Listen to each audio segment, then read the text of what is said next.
আমার নাম প্রত্যয় দেবনাথ অরূপ। আবৃত্তি করছি কবি সুকুমার রায়ের লেখা সৎপাত্র কবিতাটি। শুনতে পেলুম পোস্তা গিয়ে তোমার নাকি মেয়ের বিয়ে। গঙ্গারামকে পাত্র পেলে জানতে চাও সে কেমন ছেলে। মন্দ নয় সে পাত্র ভালো, রং যদিও বেজায় কালো। তার উপরে মুখের গঠন অনেকটা ঠিক পেঁচার মতন। বিদ্যে বুদ্ধি বলছি মশাই, ধন্যী ছেলে অধ্যবসায়।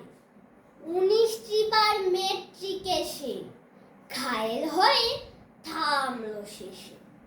বিষয় আসল গরিব বেচার, কষ্টে সৃষ্টে দিন চলে যায়।